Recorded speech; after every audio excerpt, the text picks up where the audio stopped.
دوستو آداب عرض ہے اور میں ہوں طلعت گل اور آج آپ کی خدمت میں اپنا ایک اور نیا آرٹیکل لے کے حاضر ہوں اور میں امید کرتی ہوں کہ یہ آرٹیکل آپ کو ضرور پسند آئے گا۔ لیکن اس سے پہلے کہ میں اپنا آرٹیکل شروع کروں، آپ سے گزارش ہے کہ میرا channel power voice of London ضرور سبسکرائب کریں اور اس پر جو بیل کا آئیکن بنا ہے اس کو ضرور پریس کریں تاکہ آپ کو میری ہر آنے والی ویڈیو ٹائم پر موصول ہو سکے۔ دوستو، آپ نے اکثر پاکستان کے میڈیا پر اور اخبارات میں اور اکثر یہ خبریں ضرور کشف کرتی ہوئی دیکھی ہوں گی کہ قاتلوں کو فوراً گرفتار کر کے سزا دی جائے گی، کسی کو پاکستان میں کے معاملات میں دخل اندازی کی اجازت نہیں دی جائے گی، فلاں شخص کو انصاف فراہم کیا جائے گا، کسی کو قانون ہاتھ میں لینے کی اجازت نہیں دی جائے گی، وغیرہ وغیرہ۔ مگر حقیقت اس کے بالکل برعکس بلکہ افسوسناک رہی ہے کہ جب تک پانی سر سے نہ گزر جائے ہماری حکومتی مشینری حرکت میں نہیں آتی۔ اس وقت بلوچستان کی جو حالت ہمارے سامنے ہے وہ آپ سب سے کسی سے ڈھکی چھپی نہیں ہے، آپ سب جانتے ہیں وہاں کے کیا حالات ہیں۔ گوادر میں ہونے والا دھرنا اور مارچ ان محرومیوں اور استحصال کا منہ بولتا ثبوت ہے جو بلوچستان کے عوام پاکستان بننے کے بعد سے سہتے چلے آئے ہیں۔ 20 دنوں سے زائد عرصے سے چلنے والے اس دھرنے اور مارچ میں جس طرح گوادر کے عوام اپنے حق کے لیے ڈٹے رہے وہ انتہائی قابل ستائش ہے۔ مگر میرے لیے سب سے اچنبھے کی بات یہ ہے کہ کیا ہماری حکومت اور فوج اور میری ٹائم واچ اتنی لاپرواہ اور غیر ذمہ دار ہے کہ جس کو اس بات کا پتہ ہی نہیں کہ اس کی سمندری حدود میں غیر ملکی فشنگ ٹرالر فشنگ کر کے گوادر کے عوام کا حق کھا رہے ہیں۔ بڑی ایک حیرت انگیز بات ہے، کیونکہ ہمارے وزیر اعظم صاحب نے اس کے اوپر اب نوٹس لیا ہے 23 دنوں کے بعد، اور انہوں نے کہا ہے کہ وہ اس سلسلے میں معلومات کرائیں گے اور جو بھی مطالبات ہیں ان مچھیروں کے اور دوسرے لوگوں کے وہ ان کو پورا کرنے کی کوشش کریں گے۔ گوادر اور بلوچستان کے دور دراز علاقوں سے آئے ہوئے ہزاروں افراد نے جس قدر ثابت قدمی کا مظاہرہ کیا ہے اور اس میں ان کی خواتین کا اپنے لوگوں کے ساتھ حق کے لیے ڈٹے رہنا ظاہر کرتا ہے کہ یہ لوگ اب اپنے جائز حقوق کے مطالبے سے پیچھے نہیں ہٹیں گے۔ دراصل استحصالی نظام کے خاتمے کے لیے عوام کی جد و جہد ہی آخری راستہ ہے۔ ماضی میں حکومتوں نے بلوچستان کو مکمل طور پر نظر انداز کیا ہے اور ایک خاص پلاننگ کے تحت یہاں کے مسائل کو حل نہیں کیا گیا۔ معاشی پیکیجز اور ترقیاتی پیکیجز پر عمل درآمد نہیں ہوا کیونکہ بلوچستان کی ترقی کے لیے مختص فنڈز ہمیشہ کرپشن کی نظر ہو گئے۔ 2020 کی ایک اقوام متحدہ کی رپورٹ کے مطابق بلوچستان کی 52% آبادی غربت سے نیچے کی لکیر کے نیچے زندگی گزار رہی ہے۔ ناخواندگی، بے روزگاری اور دہشت گردی کی سب سے بڑی وجہ غربت ہے اور تقریباً 1/3 بلوچ نوجوان بے روزگار ہیں، اور ان حالات کی وجہ سے وہ لوگ عسکریت پسندی کی طرف جاتے ہیں۔ آپ سب کو پتہ ہے کہ بلوچستان معدنی دولت سے مالا مال ہے، یا تیل، سونا، چاندی اور دوسری اہم ضروری جو معدنیات ہیں وہ وافر مقدار میں پائی جاتی ہیں۔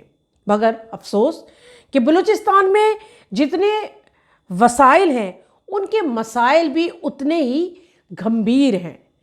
دہشت گردی، قبائلی لڑائیاں اور سیاسی عدم استحکام ہونے کی وجہ سے اندرونی اور بیرونی طاقتیں اپنا اپنا کھیل کھیل رہی ہیں۔ اصل میں بلوچستان کا اصل مسئلہ احساس محرومی کا ہے۔ یہ وہی مسئلہ ہے جو بنگلہ دیش کا تھا۔ اگر اس کا حق نہیں دیا گیا تو پاکستان کو اپنا یہ حصہ بھی خدا نہ کرے کھونا پڑ سکتا ہے۔ اسی لیے یہاں سے جنم لینے والی علیحدگی کی تحریکوں کو ہمیشہ کچلا گیا ہے، جس کی وجہ سے بلوچوں کی گمشدگیوں کے معاملات پیدا ہوئے اور آج تک اس معاملے کی کوئی اس کے اوپر کوئی کارروائی نہیں ہوتی ہے، نہ کوئی سنوائی ہوتی ہے۔ سینکڑوں افراد آج بھی لاپتہ ہیں۔ سیاسی کارکنوں کی گمشدگیوں پر متعدد بار مظاہرے ہوئے، لیکن ان مظاہروں کو شدید طریقے سے ان کو کچلا گیا، اس قوت کو۔ پارلیمنٹ تک معاملے گئے، مگر آج تک اس پر کوئی مثبت کارروائی نہیں ہوئی۔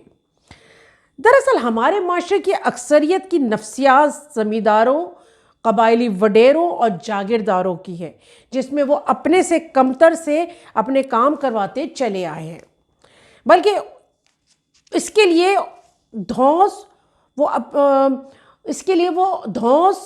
رعب اور تشدد ان کا جو ہے ان کی شخصیت کا وتیرہ بن چکا ہے۔ اس لیے ایک طرف دھونس، رعب اور تشدد ہماری مجموعی نفسیات کا حصہ بن چکی ہے، اور اسی کی دیکھا دیکھی ان کی رعیت بھی اسی نقش قدم پر چل پڑی ہے۔ ان کے ہاں مکالمہ اور گفتگو نہیں ہوتی، بلکہ حکم اور جبر ان کا معمول ہوتا ہے۔ اسی لیے جس پارلیمنٹ میں اس طبقے کی اکثریت ہو، وہاں بحث و تمیز یا ایک جگہ بیٹھ کر مخالف کی گفتگو سننا یا مخالف کے دلائل سے متاثر یا ان کو رد کرنے کے لیے مسودہ قانون کی تجاویز گھر سے تیار کر کے لانا، یہ وہ طریقے ہیں جو قبائلی اور جاگیردارانہ نظام کا خاصہ رہا ہے، اور یہی ہماری حکومتوں کا رویہ بھی۔ بلوچستان کے قبائلی سرداروں نے اپنے اس طرز عمل سے بلوچستان کے عوام کو مزید پستی کی طرف دھکیلا اور اپنے ذاتی مفادات کو ملحوظ خاطر رکھا۔ سی پیک کے ذریعے بلوچستان اور خاص کر گوادر کے عوام میں ایک امید اور خوشی کی لہر ابھری تھی کہ سالوں سے جاری استحصال میں شاید کچھ کمی آئے، لوگوں کو روزگار ملے، ان کے بجلی اور پانی کے دیرینہ مسائل حل ہوں، مگر ایسا نہ ہوا، بلکہ ان کے موجودہ پیشے ماہی گیری کو ہی خطرات لاحق ہو گئے۔ میں یہاں آپ کی معلومات کے لیے بتا دوں کہ بحیرہ عرب اور خلیج فارس کے سنگم پر واقع گوادر اپنی جغرافیائی پوزیشن کی وجہ سے طویل عرصے سے عالمی اور علاقائی سیاست کا اہم مقام یا موضوع سمجھا جاتا ہے۔ چین کے سی پیک پروجیکٹ کے بعد گوادر پورٹ کو ایک جدید پورٹ بنایا گیا، طویل روڈز تیار ہوئے، اور ایسا گمان تھا کہ بلوچستان کا 700 کلومیٹر طویل ساحل پر اس پورٹ کے قائم ہونے سے بین الاقوامی تجارت بڑھے گی اور یہاں کے عوام کو روزگار فراہم ہوگا، کیونکہ ان علاقے کے لوگوں کا ذریعہ معاش ماہی گیری ہے۔ یہاں دنیا کی 60 اقسام کی مچھلیاں پائی جاتی ہیں، مگر چین کی حکومت کی اس علاقے میں اجارہ داری نے یہاں کے عوام کے تمام حقوق سلب کر لیے۔ آپ سب کو یاد ہوگا کچھ سال پہلے 2014 میں جسٹس فار برمش کے حوالے سے اس علاقے کی ایک ویڈیو جو تھی وہ سوشل میڈیا پر وائرل ہوئی تھی۔ ایک ہیومن رائٹ ایکٹیوسٹ کو قتل کیا گیا تھا اور ساتھ میں ایک وہ چھوٹی سی 4 سال کی بچی بھی زخمی ہوئی تھی۔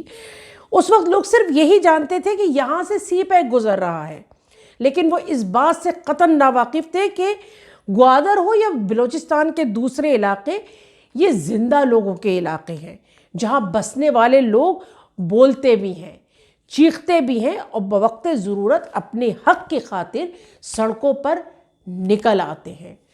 اس وقت بہت سخت ضرورت ہے ہماری حکومت کو ہوش کے ناخن لینے کی۔